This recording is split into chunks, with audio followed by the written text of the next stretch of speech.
Hey Brad, how's it going? Oh, I'm doing great, Mark. Summer's here, everything's good, except if you're a Boston fan, I guess. Wah wah. Wah, wah, wah.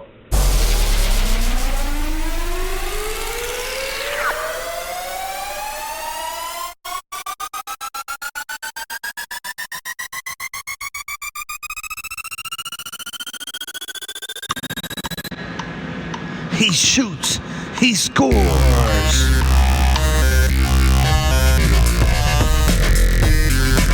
You're listening to The Neutral Zone with Brad and Mark.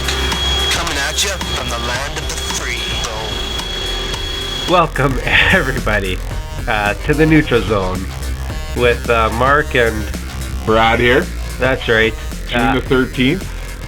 Yep, we just finished one heck of a game last night. Yeah, if you're a St. Louis fan, don't pinch yourself. It's not a dream. No, absolutely. First Stanley Cup in 52 years, right? Must feel good. I gotta say something, by the way. Go have at it, Mark. Because I went off about the St. Louis fans last time. Yeah. And I don't know what block party they were showing, but it wasn't in front of the stadium, alright? Because they were off the charts. They were crazy. Yeah. There was tons of fans there. That was awesome to see. Yeah, and if you look at even a game that was in Boston, I think it was Game 5, and they showed some of the crowd in St. Louis during that. There was the game right after we had our last podcast, and there was thousands and thousands of fans there. So maybe they heard our podcast, Mark. Maybe they listened, and they were like, oh, we better step it up. Maybe they did, because what I saw before the game and during the game was completely different. Yeah, it was pretty insane, that's for sure. So kudos to St. Louis for really stepping it up, and they deserved it. You know, you talk to any Boston fans, they'll say the same. And it will be fantastic because Brad and I are both from Saskatchewan, and that cup is definitely coming back here this summer. Oh, it's coming twice. I think one of the couple of the guys Saskatoon, one of the guys Regina. So it'll be, former SJHL grad, which will tie into some stuff we'll talk about in future episodes. But so just a lot of really close ties, and I think I read the fact that 76%, I think, of the Blues roster was Canadian.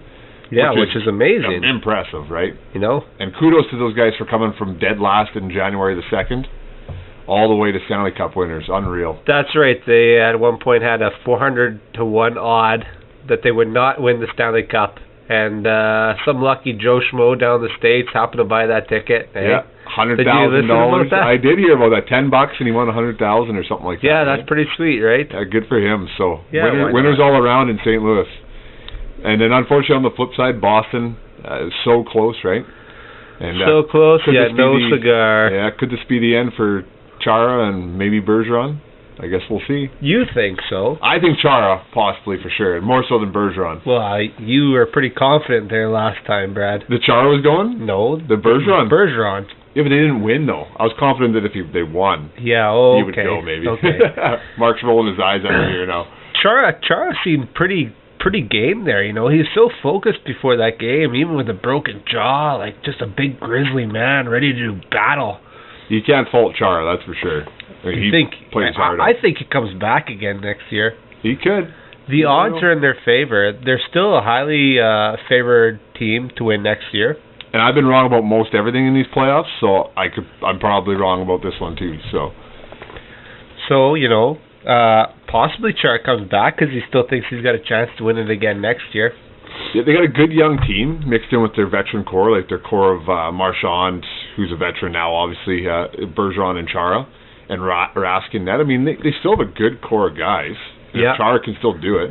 And nothing much is going to change about them over the next year. No, because they got a lot of young guys on entry-level deals for the most part, right? Yeah, there's really nobody. They have to re-sign McAvoy. Yeah, and he's an RFA. Is Krug up for free agency this year? No. No, next year. Next year, so he got one more year on his deal. Yeah. Okay. So, yeah, I think they're built for another year. What about St. Louis? I think St. Louis, most of their guys are tied up for moving forward, too. I thought there might be an interesting one in the goaltender. I thought Bennington was...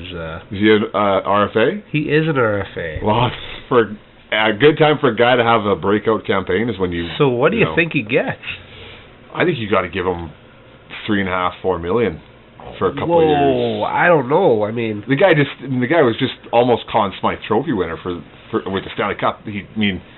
All but shut the Bruins out there in Game 7. Did you see that one save he made where he stretched across the ice and that pad save? So he's been unreal, right? He was great for a Game 7. Yeah, and that's a tough spot. For any goaltender. But they're both so focused. Kudos to Tuukka Rask as well. He made some really great saves as well. Just bad luck for him, right?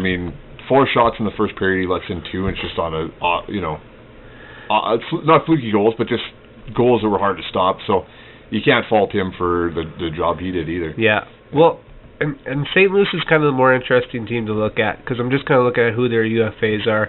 Patrick Maroon is a UFA. Okay. He's 31. I thought he played a pretty integral part in their cup run. One of those, heart and soul type of guys, great guys, and I think he's staying. He's a St. Louis guy. They have $18 million in cap room. Okay. So they got some room to spend some cash here. Yeah. The big names that they really need to probably have back on their team was Maroon. I like Barbashev. I thought he was a great depth guy. Fills his role. And he's not going to command a lot of money. No, but most of their core guys are locked up, are they not? Like Tarasenko, Pietrangelo, Schwartz, all those guys. All those guys are in really good, I would say, cap-friendly deals. So I think they're in a good spot. All that team needed was belief in themselves, I think. So, and I don't know how many years does Bouwmeester have left? Not that he was like their top guy or anything, but he was an integral part. He's got one more year at 3.2. So they could take a shot at a repeat. It was a very funny thing I heard about him on the radio today too. That it was at one point in the season thought that Bouwmeester might have been hitting waivers.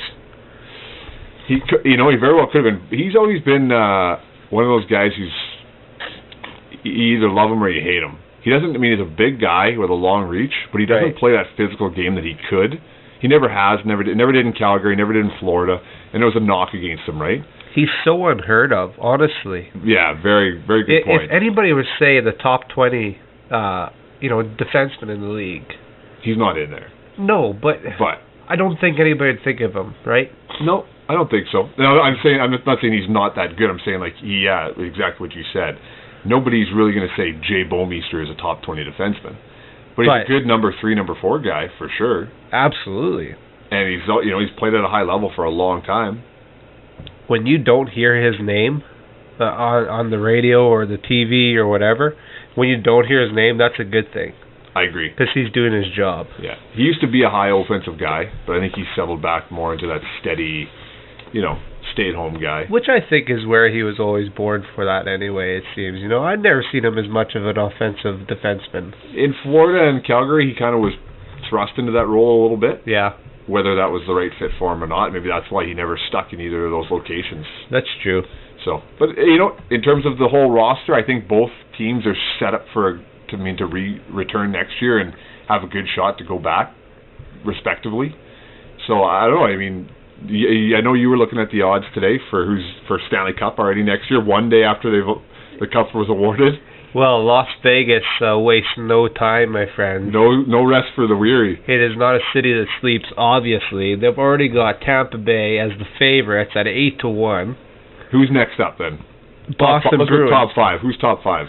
Boston Bruins 9-1, along with the Vegas Knights. Maple Leafs coming at 10-1. Okay. And Colorado is at 12-1. Really? St. Louis falls just under Colorado at 12-1. So who's the next Canadian team up on the docket? It would be the Winnipeg Jets at 16-1. Serious? Calgary Flames at 18-1. Yeah. Oh, that makes sense, I guess. Edmonton Oilers at 40-1. Same with the Vancouver Canucks. At least they're not. Who was at 100-1? At least they're not the Ottawa Senators. Ottawa Senators 100-1. Poor Ottawa Senators. And I was listening to this clown really break him down today. I'm not going to say where from, but really breaking down the Ottawa Senators as if they're such a lousy team. Give them a hard time. You can't even give them 1,000-1 odds to win the Cup. You could even give them 10,000-1 odds. They're going to win the Cup. Yeah, talking out of a place where. Okay, buddy. At one point in the season, St. Louis Blues were at a 401 odd. We know Exactly. that because of this, character who won the money. Like we said, January 2nd, dead last in the league. So anything is possible. Exactly. And we talked about this before, the thin thread of imagine what would happen if they traded some of those guys, right, at the deadline. Yeah. So it's just, you never know. 'Cause, those small decisions, and you never will know, but it would be so interesting to know what the conversations were. Because, you and I have talked about this on previous episodes, too, where their GM went out and said everybody's on the block at one point. Yeah. But the conversations that would have happened internally would have just been so amazing to know that. And hopefully one day down the road there's some kind of documentary that comes out detailing, who said what and what decisions were made where they decided, okay, we're not getting what we want for these guys, we're going to keep them, and we're just going to ride the season out. And then obviously when Binnington came in, didn't they get rid of their coach at some point? They did, yeah. Was it Jeff Yao, or what's his last name's Yao, but I don't know what his first name is. Yeah, I remember him coming out at the beginning of the season and saying I should be fired. Remember? Yeah. And then eventually, they did let him go and brought in the coach they had. What was I always forget their coach's name. I can't remember it either. But he's a former player. But yeah, they brought him in, and things kind of turned around when he came in, and when Binnington took over the net, it just kind of morphed. Craig Berube. We said that last episode too. We forgot, but we'll remember it next time. Apologies to Craig Berube. Sorry, Craig. We know he listens to our shows. We don't want to offend him. Totes my goats. Yeah. So, but yeah, it's just an amazing story, and you put it, you tie it in with the young girl, that Layla, who was, she's fighting for her life, and that she was kind of their inspiration. It just seemed like one of those Cinderella stories, right? Yeah, totally. Oh, they totally had the glass slipper, right? Yeah, kind of like, Team Canada in Vancouver, the miracle in 80 with the U.S. Olympic team. All those things you can look back on that were just kind of that Cinderella stories. It truly was, and Binnington was kind of their little sleeping beauty, Yeah. I don't know who kissed him. That was somebody obviously did. We don't need to talk about that. Craig Berube, maybe? Mr. Berube. Yeah. Look at you. But no, you look at it, and it's just, he's kind of like Matt Murray from the 2 Stanley Cup runs for the Penguins, It just, kid who came out of nowhere and took over the net, and really, just ran with it, never looked back. And the thing with Binnington that I really liked, that I watched, is the guy has an edge. There was a couple times when he was getting in guys' face, kind of, and giving little slashes here and there, and you don't expect to see that from a rookie goaltender. Well, he definitely shows some composure. I'll look up his age here really quick. I think he's 25, 24, 25. Yeah, 25 years old. Yeah. Really rose through the depths. Great story. For sure. As for his salary, I think you got to give the guy kind of like 4. I'd give him 4.5. 4, yeah, that's probably fair. And for how many years? If the Edmonton Oilers can pull off a goalie for 4.5, if I was Binnington, I'd be like, hey, look. Yeah, I just want you the cup, and this guy got 4.5. I think it's interesting. I think if you do 4.5, something like that, you're only going to get him for a couple seasons. Okay, what if you could lock him up for like 5.5, $6 million for 5-6 years, and he really pans out to be this stellar goaltender? Then you're in an excellent position. I don't necessarily agree with where their odds of St. Louis winning the Cup is. You think they were going to be better odds? How could you put him so low after they come out and win the Stanley Cup? Binnington wasn't a flash in the pan for the last 20 games of the season. He played the full last half. Yeah, he has 39 games, or maybe the last. I think it was like 33 games. But Matt Murray did the same, and then he's kind of gone into the, he's kind of regressed a little bit. That's just the worry, right? Did the guy just find his groove for a last half of the season in the playoffs? Just find that sweet spot, and he's still going to be a good goalie. You can't argue that. So maybe there wasn't the pressure for him when he came up, and your team's in last place. And you just run with it. You just gain momentum. Yeah, you just gain momentum, and it's all mental for goalies, right? St. Louis obviously felt at one point that they were out of options in net. Yeah, to look to a rookie? Yeah. For sure. And he says he was 4th on the depth chart. And you know what? I'll eat crow, because I remember saying when the playoffs started, I didn't think St. Louis had the goaltending to do it. I didn't think Binnington was going to be able to hold up as a rookie. And obviously I was wrong about that, amongst many other things. Hey, I did not think that he'd be able to outduel Ben Bishop against Dallas. All along the way, too, though, right? You think about it. Just all the different series that St. Louis played in, you just thought the other shoe's gonna drop. You know? Absolutely. You just thought that as you went along, here it is. I mean, they've run their course, and it is what it is. So it was just. We talked about it earlier in the playoffs. It was a really wacky playoffs. I mean, Tampa Bay's out in the first round. Calgary's out in the first round. Top two teams, right? Yeah. And from there, it just kept going. The weirdness just kept going. You know? It was bizarre. It didn't stop. The way the East went. Yeah, all three of the first series getting sweeps. Yeah. It was just a bizarre. That's a really weird way to go. And it feels like Carolina being in the Eastern Conference still doesn't seem like it happened. No, and it feels like forever ago, does it not? Like these playoffs, for some reason, more so than any other year, feels like they started eons ago. How do you feel about the couple of days where there's the 2-day layover between games? I didn't like it. I thought that it was just too much. It dragged it on far too long, and I think you maybe lost some intrigue because of it. And I think you lost some intensity in the games. What do you think, Mark? Well, I definitely think that maybe the game was overthought. I mean, Boston definitely seemed to be very dominant in the first period, but after that lost their edge. I noticed also through the series that it was really flip-flop. Yeah. You know? St. Louis would perform really well one game. And actually, it didn't surprise me that St. Louis won. Because I thought, well, the way this series has gone, they've gone back and forth. So if it plays out the same way, St. Louis should come out and dominate Boston tonight and win. Right. And they did. You know, I wouldn't even say they dominated them, because Boston outshot them. You know, like you look at the shots, they were 33-20 at the end. But there was a certain point where the shots were like 31-15 or something like that. So Boston threw everything they could at them. I mean, Binnington just had a stellar game. And St. Louis was just opportunistic with their opportunities. They got that lead in the shots in the first period. They did. You know, like after the first, they had like 4 shots at the end of the first period with 2 goals. 2 goals. I mean, they got really lucky. They got to the point where Tuukka was out of the play for so long. Yeah. You know, it was totally cliche. He was just cold. Yeah, right? He was cold. And the thing too is, I know my partner here doesn't have any even shred of sympathy for him, but I myself felt a little bad for Brad Marchand after the game. The guy was emotional. He made the big mistake. I mean, he made that change and missed the assignment of Pietrangelo coming up and scoring that goal. So I felt bad for him. I mean, I feel bad for players even when they're on rival teams and they lose. And I mean, it's emotional. You still have that little tinge. But my friend Mark here is a little bit more jaded, I guess. Well, I'm a little more jaded towards the Boston Bruins in total, right? In the whole, right? But, it's understandable.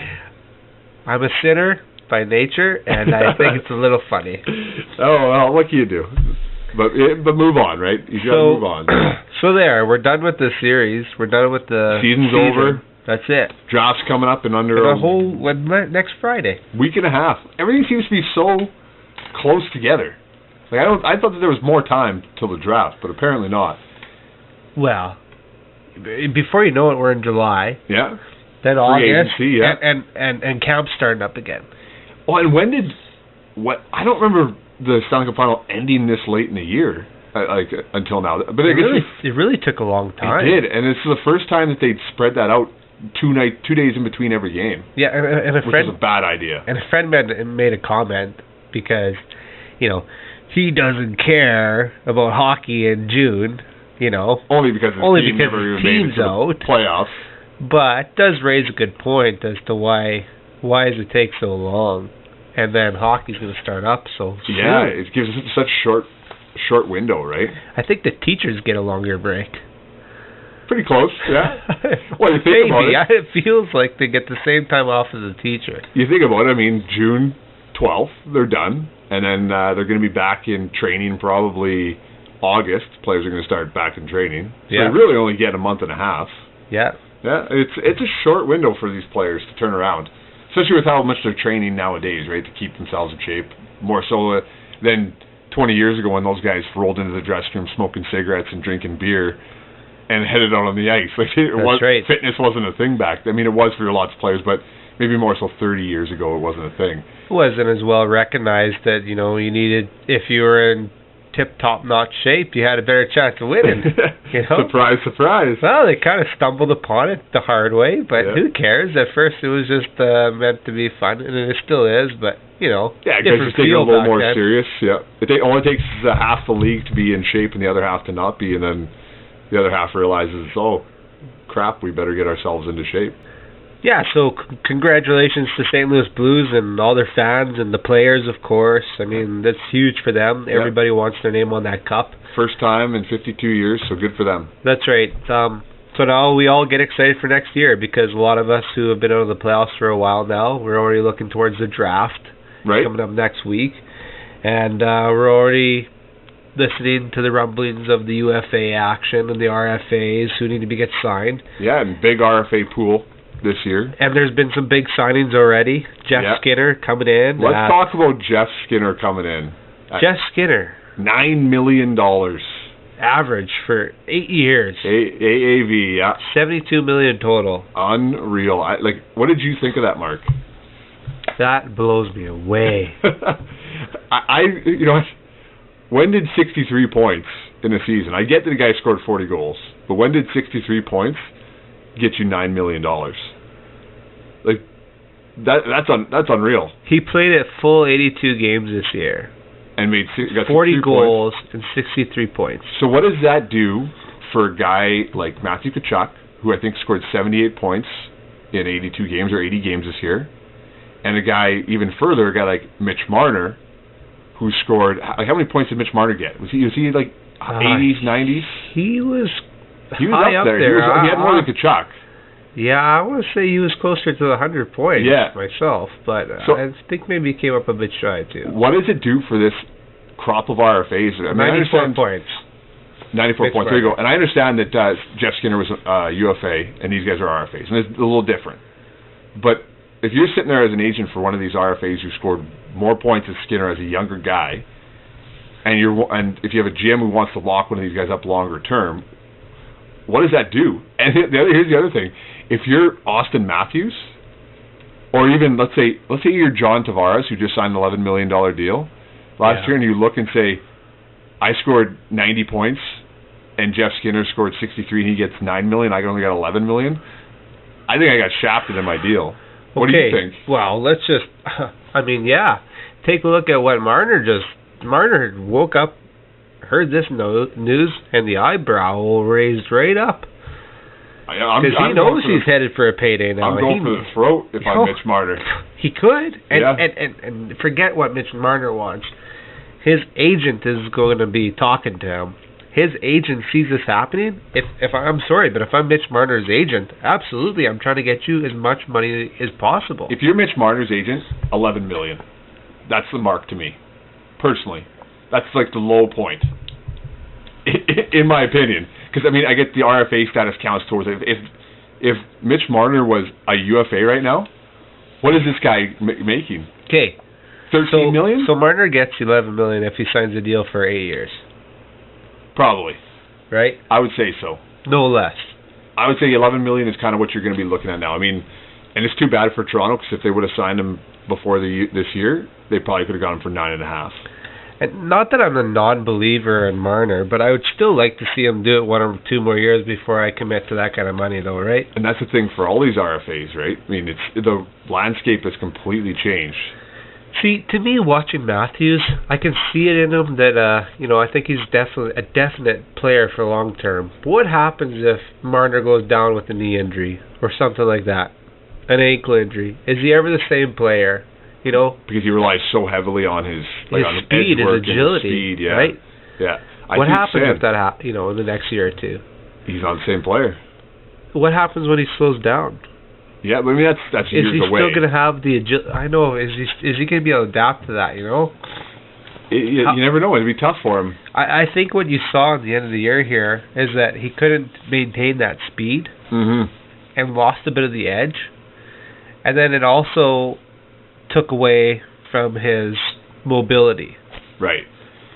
how about a guy, getting off Mitch Marner for a second, how about a guy like Matthew Tkachuk? You think about a guy like that who doesn't rely on his speed, doesn't rely on his edge work and like that. He's more in the, we've heard Brad Treliving from Calgary use the description, he's in the fabric of the game more, right? He's in front of the net, he's banging around, he's scoring dirty goals, he's scoring... He can be much like, not exactly he's like, on the same but level he's like Skinner, but in a sense. He's probably, I think you'd be more of a dependable guy in the vein of Matthews in terms of, his skill set's going to carry on for several more years, right? Regardless. Not on the same level as Matthews, obviously. I'm not comparing the two in terms of skill level. But he's a valuable guy, right? Probably the next captain in Calgary. So where is his value now? That's the thing. It's tough. If you want to sign the guy for 6, 7, 8 years, I think he's got to be in the 8.5, 9 range. So let's just break this down for a second, plain and simple. What Buffalo did, was it good? Was that a good signing? No. Is he worth that? No, he's not worth that. No, and Jeff Skinner's a good either. player, but to me, he's a $6 or $7 million player. Yeah, absolutely. I don't care if you score 40 goals. That's great. Fine and dandy. But you had 63 points. I think I would put him around that 7.5. Me that too. would be my range. That would be where I say he should have been. And the other avenue there, the other angle to talk about is if you're one of the rival GMs right now, Mark, you give me your feedback on this, but if you're a rival GM, like from Toronto, from Calgary, we fail to talk with some of the other players. We need to talk with some of the other key RFAs, like Braden Point out of Tampa Bay, Brock Besser out of Vancouver. These are guys who are more key guys to me on their team. Besser is now a $9 million guy. They're more key guys on their teams than Skinner is, in my opinion. And you look at them, if you're the GMs of those teams, hockey guys have long memories. So in 2 years, when Rasmus Dahlin is up for his RFA deal, I'm going full throttle, and I'm going to get my revenge for Buffalo basically screwing up the cap. And that is throat-cutting. Yeah. Because basically what Buffalo but you're did, right. Whether they did it intentionally or not, they basically just completely jumped the shark on the cap. What do you think? I absolutely agree with you, Brad, on this. 100%. What they did was, I think, unbelievable. If I were Skinner, I didn't blink. I didn't hesitate. Oh, not a chance. I'm getting $9 million for the next 8 years. Heck yes. If I'm a player who has any doubt about my agent too, I'm got Jeff Skinner's agent on the phone. What today. did he say? Yeah, what did he say? What did you say to these guys? You say exactly what you said for me. Exactly. Okay? Yeah. Because I want $9 million too. There's a lot of guys who scored 60+ points in the league, and I mean, well, you know what? Even if the GMs don't go after him, that also sets another tone in the locker room for what they're worth there as well. Yeah, like Dahlin. Just like any workplace. Yeah. Right? Skinner got $9 million. How about me? What about Sam Reinhart? Exactly. He's like a 50, 60 point guy. And think about if this. He were, whoa. I mean, Skinner did 60 points, so I mean, I should get $9 million too. And they have Jack Eichel signed for $10.5 million. Who's the GM in Buffalo right now? I'm trying to remember. Do you know who it is? I'll figure it out right now. Because if I'm the owner of Buffalo, those are two not that great deals to me.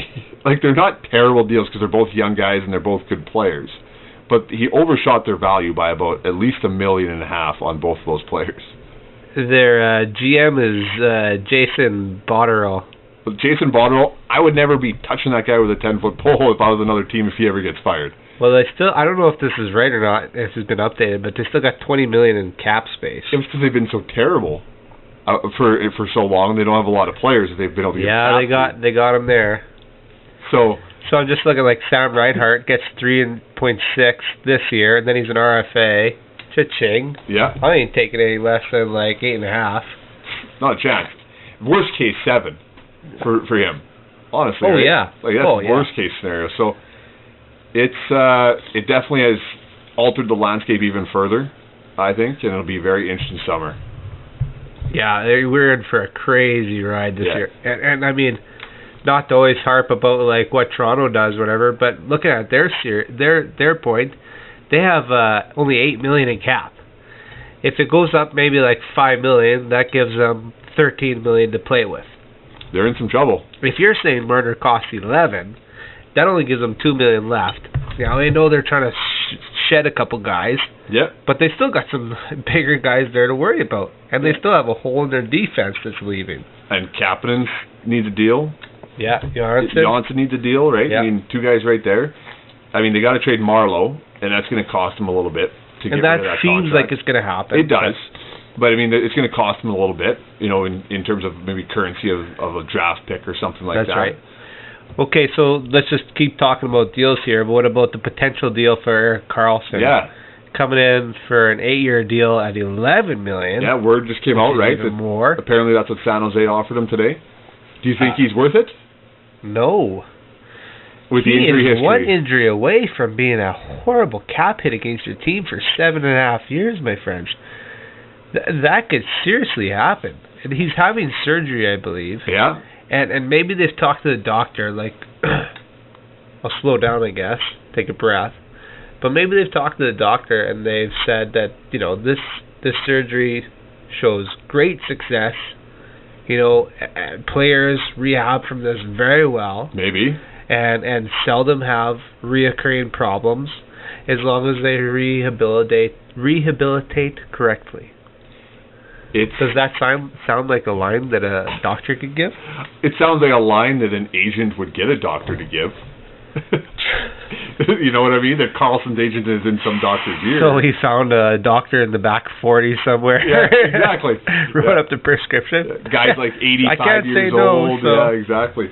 I don't know. You know, that's a tough injury to come back from, I would think. Like, not come back from, but there's a chance of it always being reoccurring for a defenseman who has to be able to, like, you know, swivel and be able to skate backwards. And I mean, I just don't think that's one of those things that just goes away completely. I mean, you're always going to have that risk of re-aggravating that groin injury, right? Well, exactly. So, I mean, like, the Sharks have got a lot of cap room to play with. They do got $24 million. But they're losing. Does this mean that Joe Thornton's retiring? I think if he's not retiring, I don't think they can keep him. How do you keep him, right? I mean, you got to keep guys like Pavelski, Couture. You know, you got with the guys you already have. I mean, well, they have if you sign Nyquist Karlsson- who came in. I don't think he was a very good fit. I think still they'll let think he him was, walk. Yeah. I think they'll let him walk for sure. Is Thornton a free agent?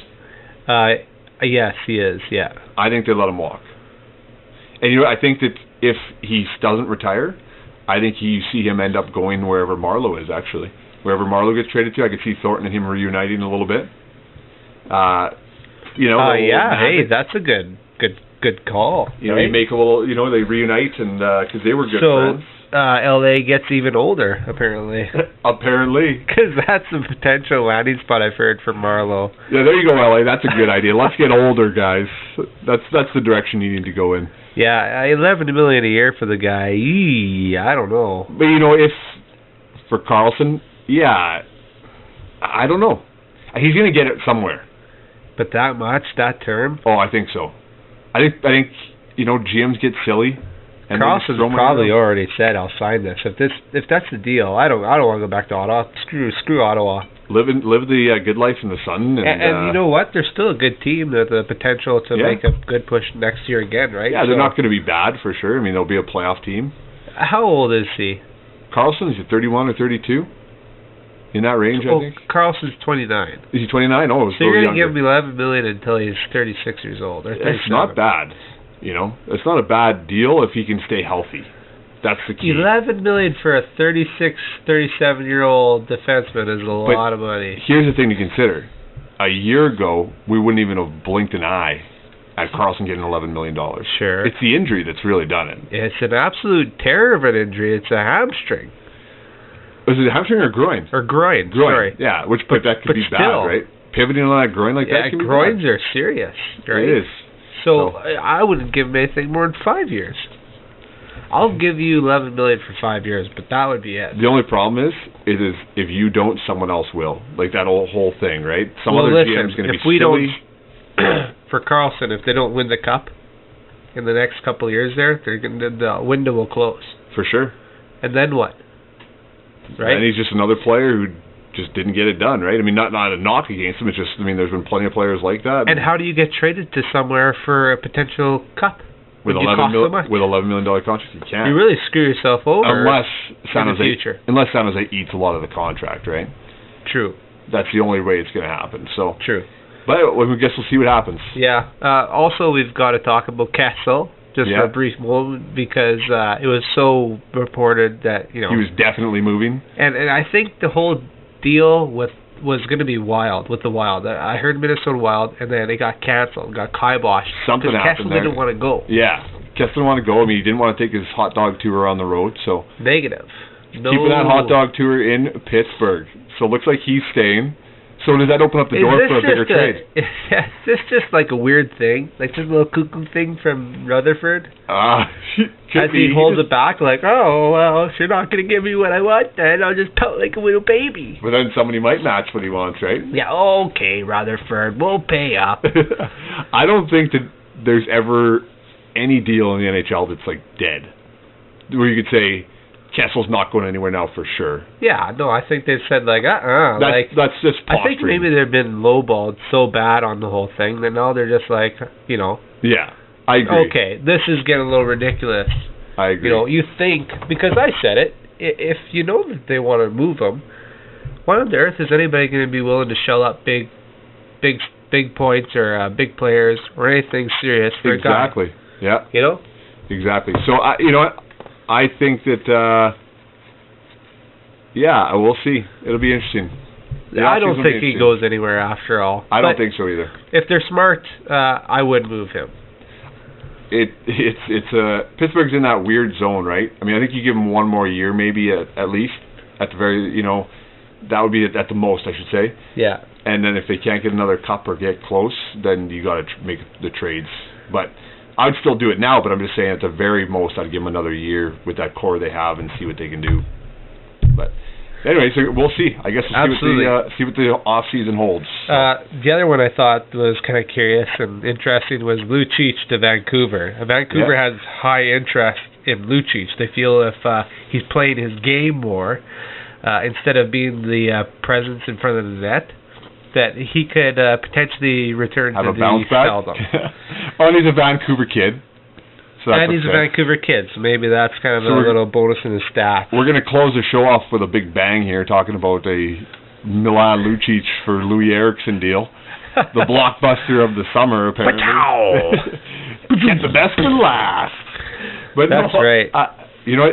To me, it's just more so two teams looking to trade two guys with contracts they don't deserve. No offense, but they don't. Yeah, that's a good point. And hoping that a change of scenery for both guys will kind of resurrect things for them, right? Last ditch effort for both of these guys, I would think.